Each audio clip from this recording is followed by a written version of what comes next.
Hello everyone and welcome back to my channel.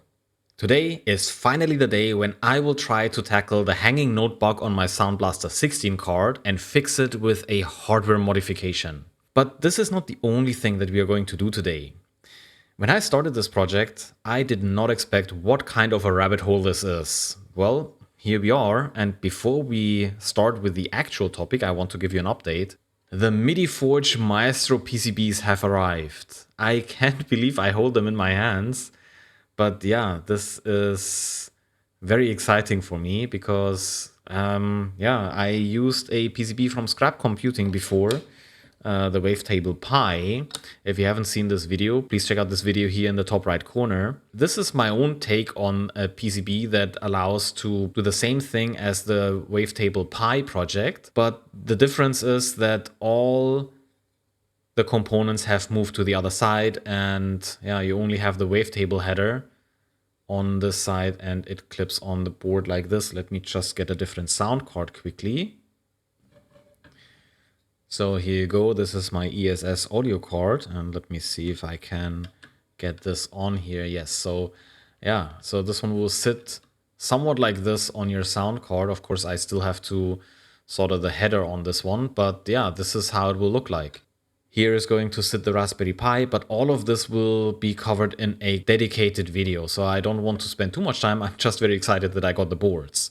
So as I said, we are going to fix the hanging note bug with a hardware solution today. But in order to fix it, we need to understand a few other things. So what we are going to do today is we are going to have a look at MIDI files, what they are. We will create our own MIDI file. I created a very simple MIDI player for the browser that allows us to visualize what is happening when a MIDI file is being played.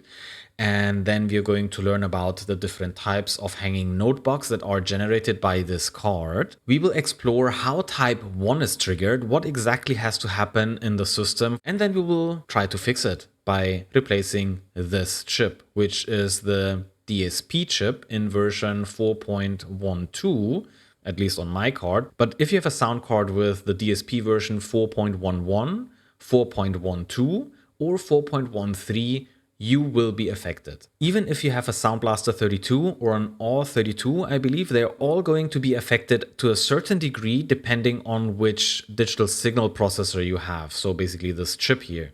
But how badly your card is affected? Well, it may depend on more factors than only this chip. But what I have found during my research is that some cards are affected more than others. My Soundblaster 16 card here is very buggy. And that's good because that allows us to compare what the hardware fix is capable of fixing. So if you want to learn something about this topic, then I suggest to watch the entire video because this will be the most comprehensive video on the internet, I believe at least, that is covering the hanging note bug of Creative Soundcards. But before we start, a big thanks to today's video sponsor, PCBWay. You've probably seen their work in action since I use PCBWay regularly. They're experts at crafting top-notch PCBs. If you've got an idea that needs a printed circuit board, PCBWay is the place to go. Believe me, you won't be disappointed. I always look forward to unboxing one of their freshly delivered packages. Standard PCB fabrication takes just 24 hours or less. Beyond PCBs, they also offer CNC machining, 3D printing, sheet metal fabrication, and injection molding. So whether you're tackling a small project or something bigger, PCBWay could be your one-stop shop. So check out PCBWay.com. Links are in the video description. MIDI files always fascinated me because of their file size. If you go to Canyon Mid and you see it's 35 kilobytes, but when you open it, the song is about 2 minutes long. And it didn't sound half bad.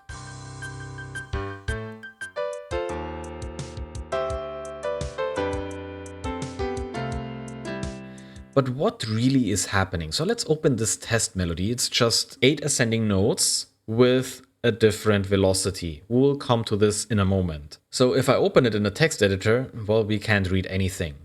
But let's listen to what these characters are transformed to when we are playing this MIDI file in a media player.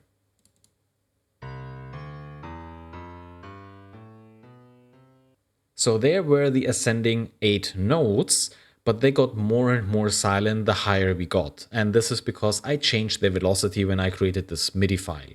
There are a few tools on the web that are absolutely amazing if you're just trying to get started with this. I, by the way, have absolutely no experience. This is my first time I'm playing around with MIDI files, at least to an extent that I'm creating them myself.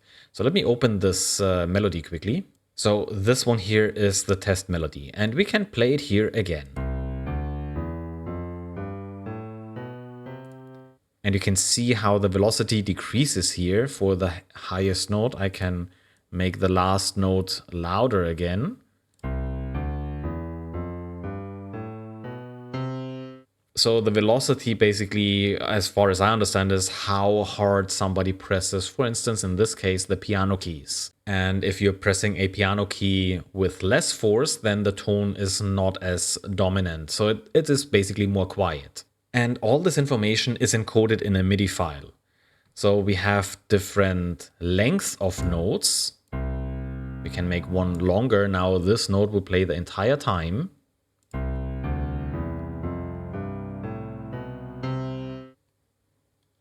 Or we can shift notes around. And yeah, there are so many options and I just scratched the surface of it. But let's keep this file like this. So let me just save this. And let's have a look at the media player I created. So this is my simple media player. Yeah, let's load the file and see what happens when we play it. So the test melody is loaded. Let's play it.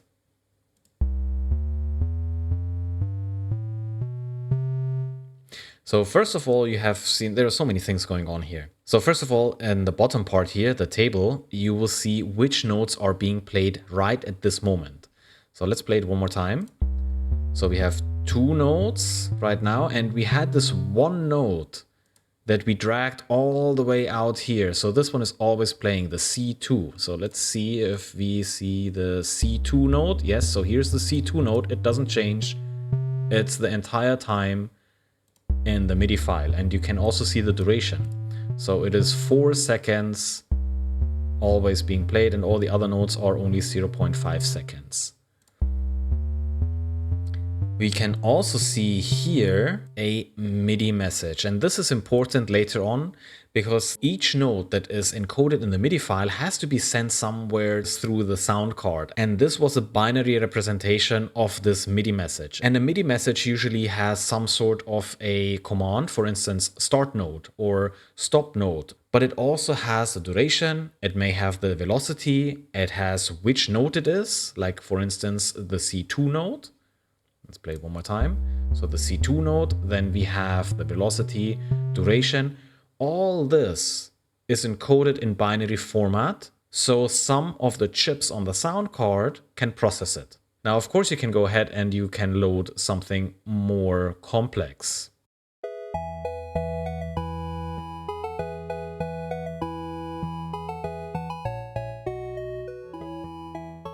So you see the different velocities, you see the different durations, you see all the different notes, you see the different tracks. There's so much information in a MIDI file that all needs to be processed by the sound card. So what we have seen so far is that a MIDI file basically is nothing but instructions, which instrument to be played, for how long, which note, which intensity, basically the velocity, and there are a lot of other factors that I don't need to get into because it's not important for this video.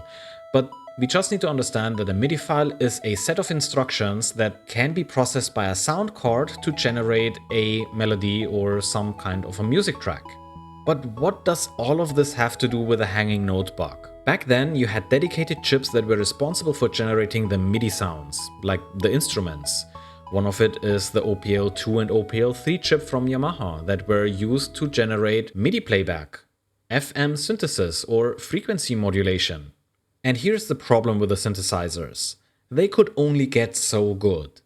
And the OPL3 chip by Yamaha is one of the most well-known FM synthesizers, and by many regarded as one of the best ones as well. But there was a way to get even better MIDI playback, and this was done through external MIDI devices. For instance, the Roland MT32 or general MIDI-compatible devices, like a wavetable daughter board. Most of those devices had memory to store samples of real instruments, and because they were no longer synthesized, they sounded really good. If you want to listen to a Roland MT32 or general MIDI playback of the intro of X-Wing, you can head over to my Patreon and listen to how good this sounds compared to an FM synthesis playback.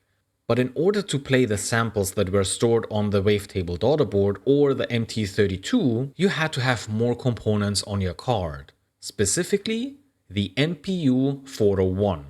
Initially, they were dedicated expansion cards for that. The MPU-401 expansion card made by Roland. Later on, they became part of the sound card itself. And today, you can still get your hands on an MPU-401 device, not by Roland, but made by the community. What we need to understand is that the MPU-401 is essential for playing back samples from a MIDI daughterboard. But enough of this now. We know that there is an MPU-401 device, which is important. And we know that the MIDI files do have some sort of instructions for the sound card to play certain notes. So how could it possibly happen that a note gets stuck? A stuck note is nothing but receiving a command to play a note and never receiving the stop note command. In my previous video, I already showed you how the hanging note bug sounds in Doom and in Hexen.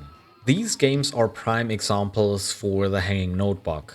And now we get to the two types of hanging note bugs. So there's a type 1, which is happening in certain games that use the DMX sound system or build engine games like Duke Nukem 3D, Blood, and Shadow Warrior.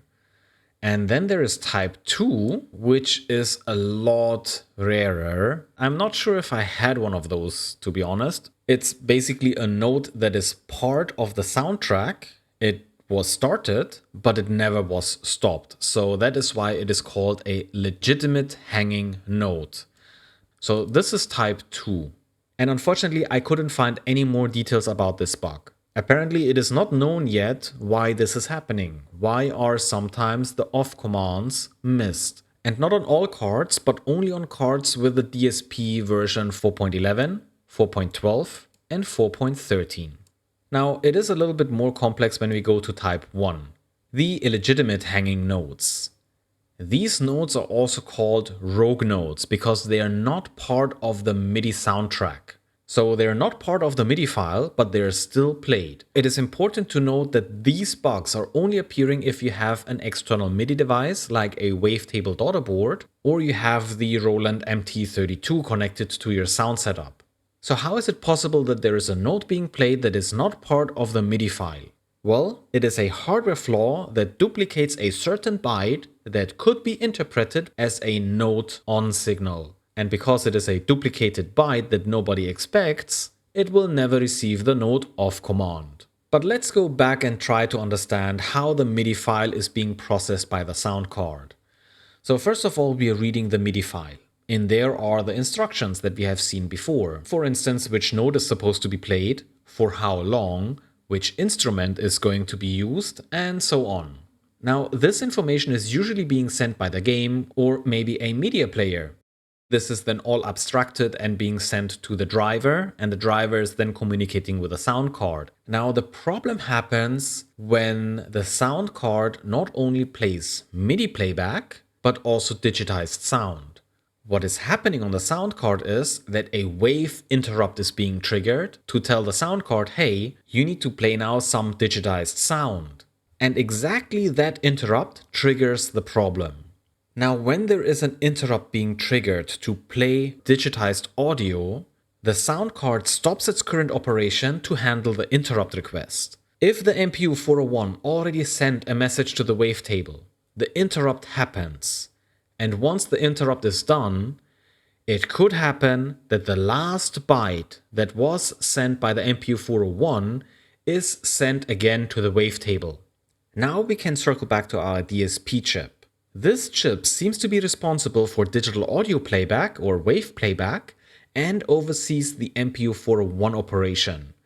It is affected by the wave interrupt, and it causes the MPU-401 to send out this additional byte that shouldn't be sent.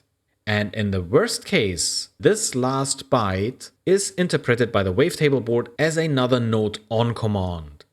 And since this byte should have never been sent, there will never be a note off command after that. And thus, we have a hanging note.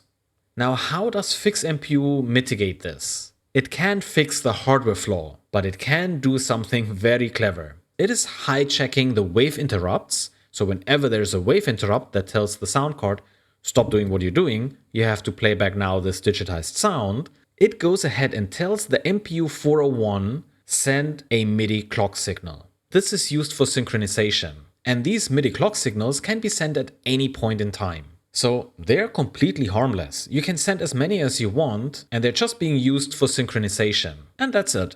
So the MPU-401 sent now a clock signal, then FixMPU is going to trigger the wave interrupt and continues with the normal operation, but with the flaw. So it will send the last byte that has been sent by the MPU-401 before. Now, that last byte was the harmless MIDI clock signal. And this is how FixMPU is able to fix the hanging note bug. But of course, this is omitting all the technical details now. I hope that I could explain it in a way that it makes sense. Now, if this is only happening when there is a wave interrupt, we should be able to eliminate this bug if we play a game like Hexen, for instance, and disable the digitized sound.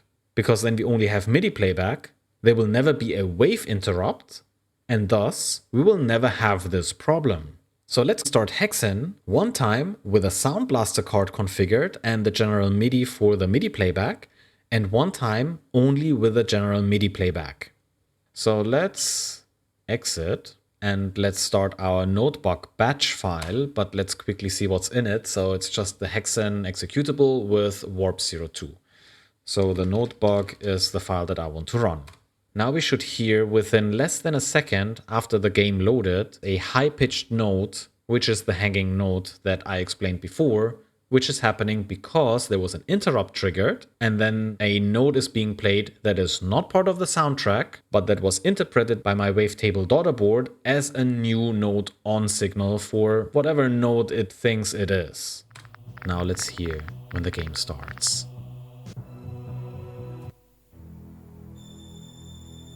It's already here. Greetings, mortal. Are you ready to die? So you can hear this hanging note, the very high-pitched note. So if I disable the sound effects card, which is the Sound Blaster, we should never receive a wave interrupt. And therefore, we should never hear the hanging note. So let's quickly try this. No sound effects. And we save and run the notebook. Okay, there are no more sound effects when the candles pop up.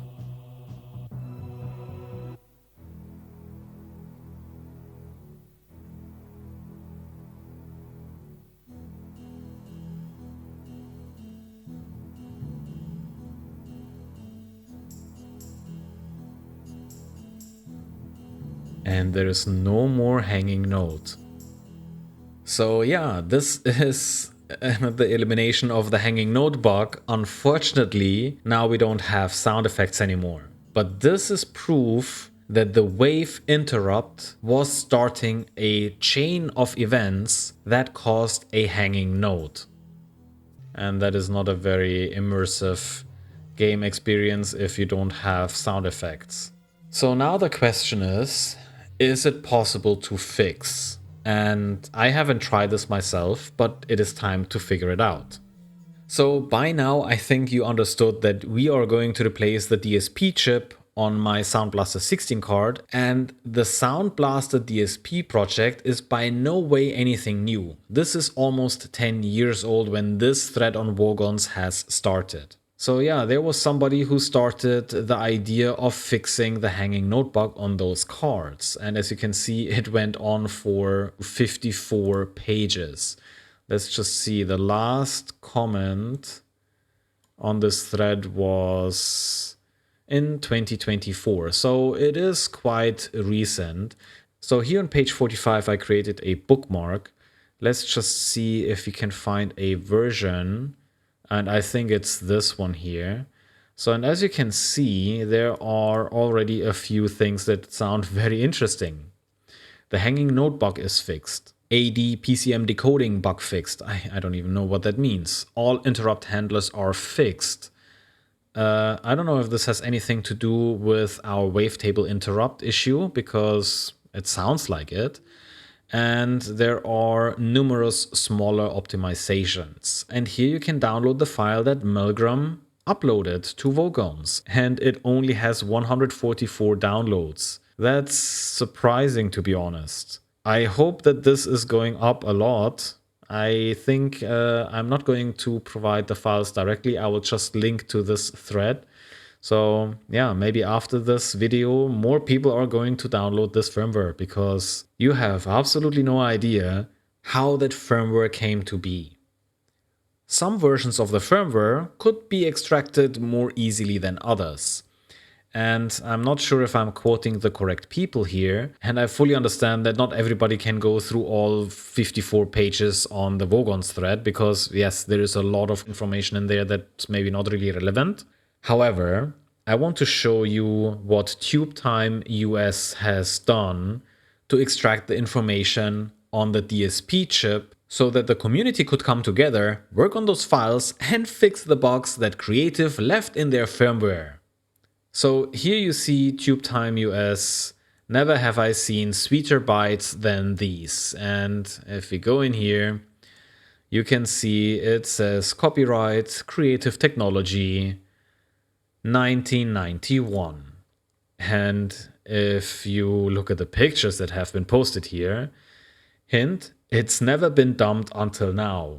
So on June 9th, 2019, this was posted. And as you can see, this is not something that a regular person could do. This is something you need to have a lot of experience with. So this is a decapped chip. You see the silicon die here. And here are some probes that are directly probing the chip, extracting the data. Some spent probes. The tips are finer than a human hair.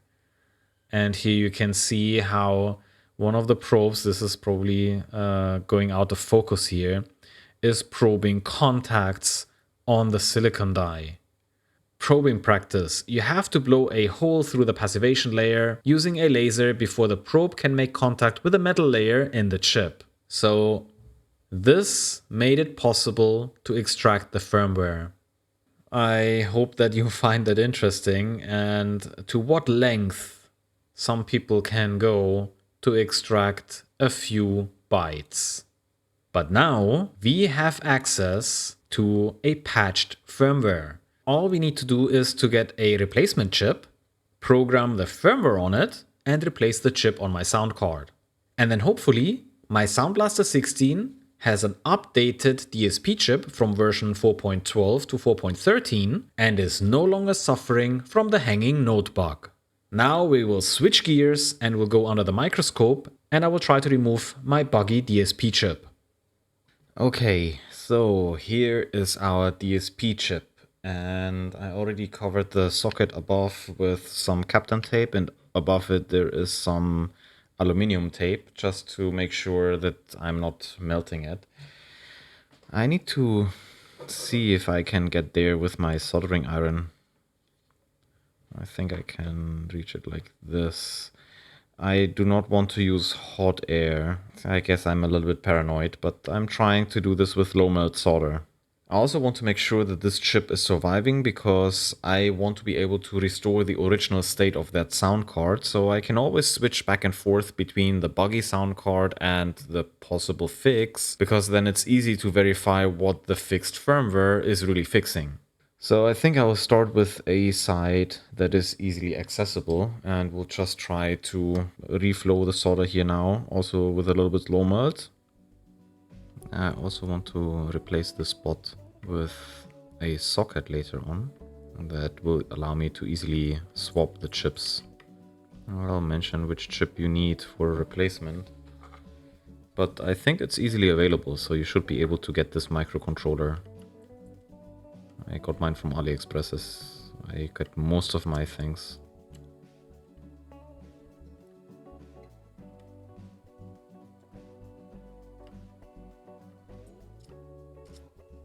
Yeah, there is still enough solder there to firmly keep the chip down. I don't think I can just remove the solder and it will be loose from the pads.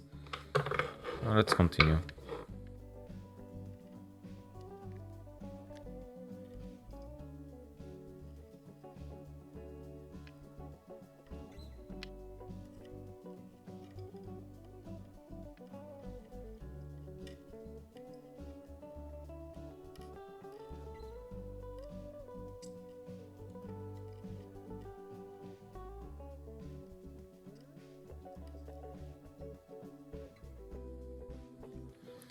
Now comes the difficult part.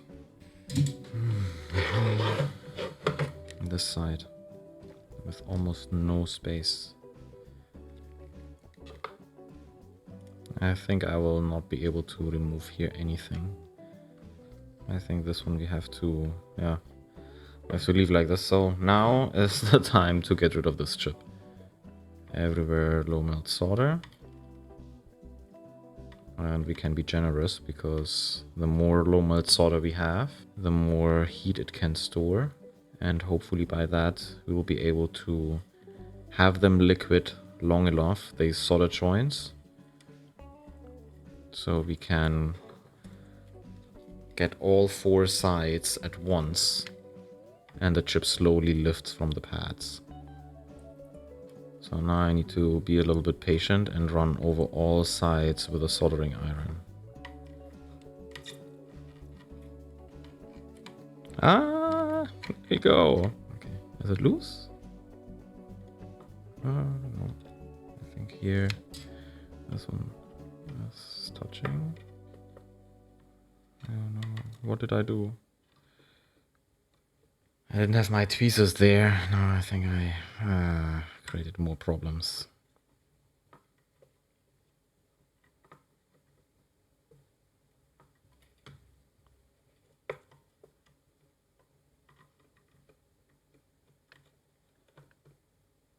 There we go.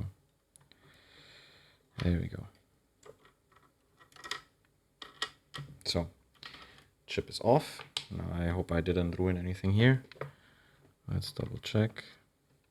Let's get rid of this low melt solder everywhere. Okay. And yeah, all the pads look nice.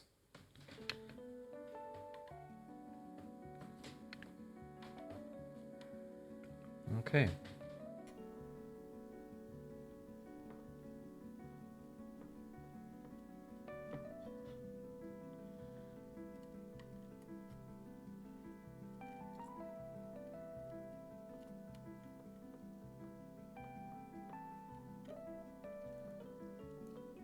So before we solder now a socket on these pads, I want to apply 1 round of proper solder because, well, I just want to get rid of as much of the low melt solder as possible. So this is now normal solder. We just re-tan all of them. And then I'll remove it 1 more time and then we can put the socket.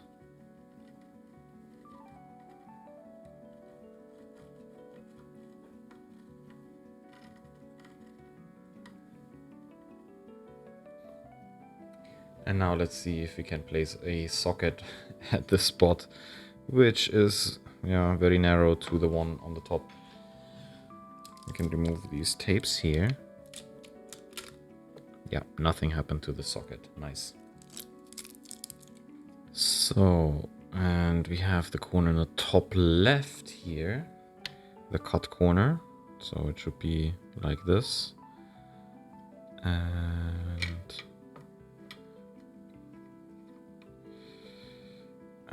okay, so we need to shift it up anyway because the pins of the socket are a lot lower than they should be. Like, they will not align nicely with the pads. I think I'll try to sand off some of the top part of the socket. This is what I'll do now, and then I'll be back. Okay, so I did do some sanding. It already fits a lot better. Oh, that's perfect actually. That's perfect. I have enough space now. This would actually work. But yeah, this is very close to this bottom one. I'll take something off on this side as well, to just give it a little bit space between the socket and the crystal here and whatever holds that crystal down to the board. So yeah, I'll do this also quickly. And yes, I think now it's perfect. I could actually solder this that way to the board. Okay, but before I do that, let me quickly fix this chip and get all the low melt solder away.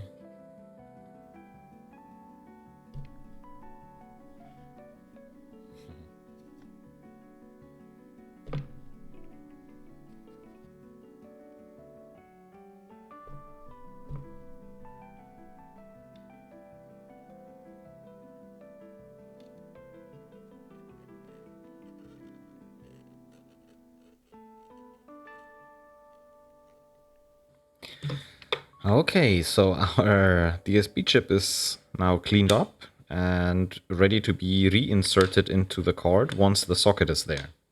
So yeah, that's good already, but now I need to solder the socket. And for the socket, I obviously need a lot smaller soldering tips, so I will use the smallest one I have, trying to not melt the socket itself, the plastic. But yeah, it's a little bit problematic because the thermal mass that I have here is a lot smaller. It's not going to be nice soldering. Let's put some flux on the board.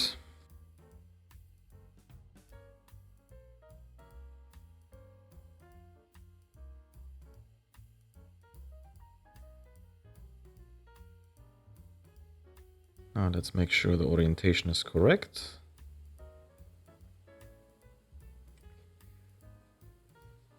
Okay, so then let's start with soldering this socket.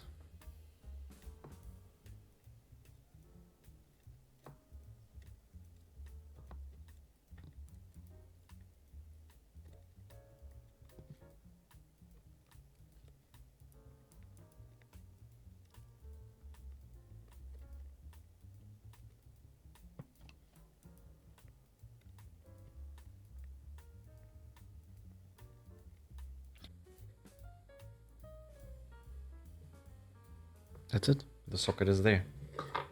Yeah, so the socket is on the sound card and that looks really good. Now I can put back the original chip before we try to program a replacement chip with the fixed firmware.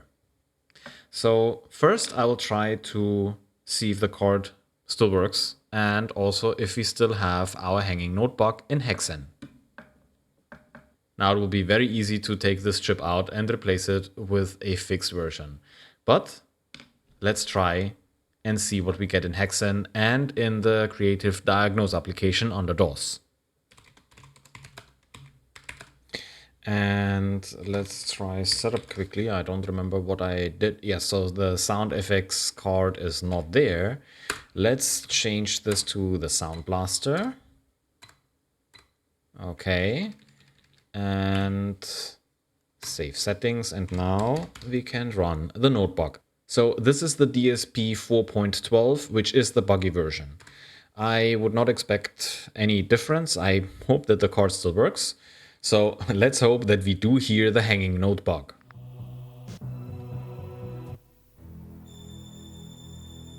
Yeah, we still have the hanging note bug. Are you ready to die? Oh, and did we get the second tone now? I think this changed. I think there's a second note now that's hanging.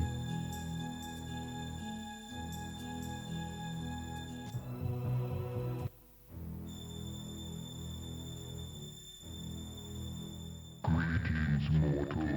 Are you ready to die? That's very interesting. I think there is now a second tone that is also hanging. I wonder if this was caused by me removing the chip? I don't get it. I never heard this before. Suddenly there is a second note also hanging. It just sounds a little bit different than before. But let's quickly run the diagnostic application. So in here we should see now which DSP version we have. I have to configure this. So here's the DSP version, yeah, 4.12. Let's just configure this quickly that we get to the test sounds.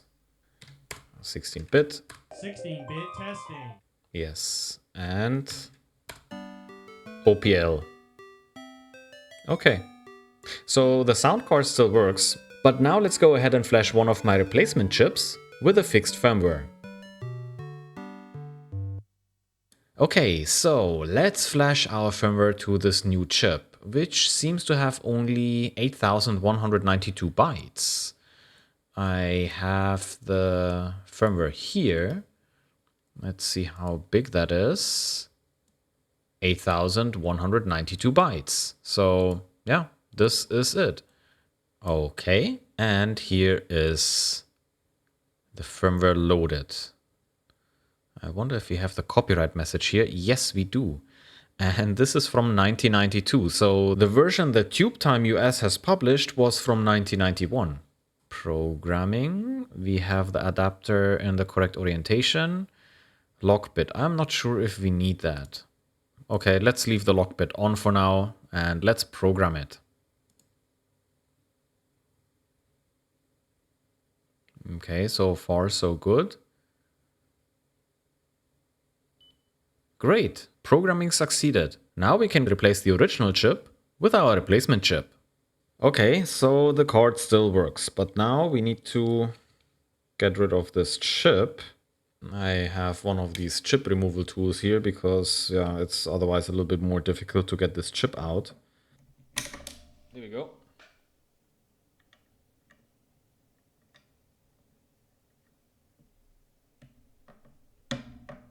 Let's see if the fixed firmware really delivers what it promises. Let's see what the diagnose application is telling us now. I'm really curious. And 4.13.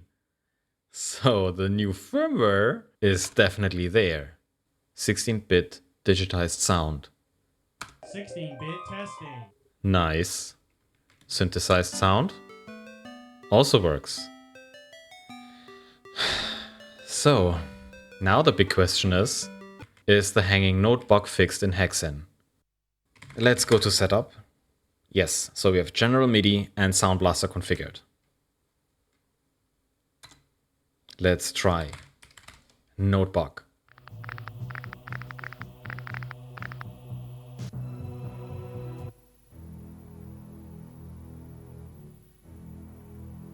Greetings, mortal.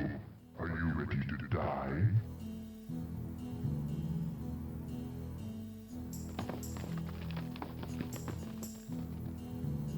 The hanging note bug is fixed.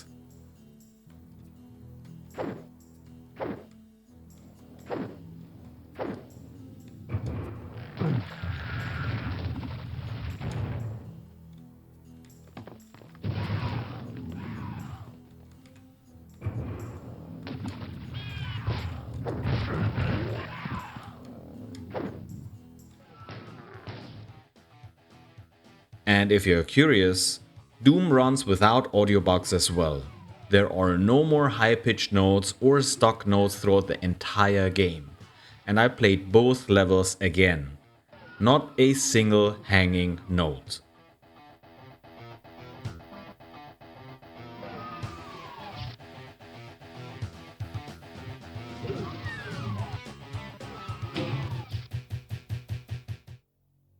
So, if you have a sound card that is suffering from the hanging note bug because you have one of the affected DSP chips, it is no longer a reason to not consider the sound card. It is fixable. Yes, it is not easy because, well, first you need a replacement chip, you need a programmer and some soldering skills, but it is definitely possible to eliminate the hanging note bug on Soundblaster 16, Soundblaster 32, and probably also some other models like the AW32.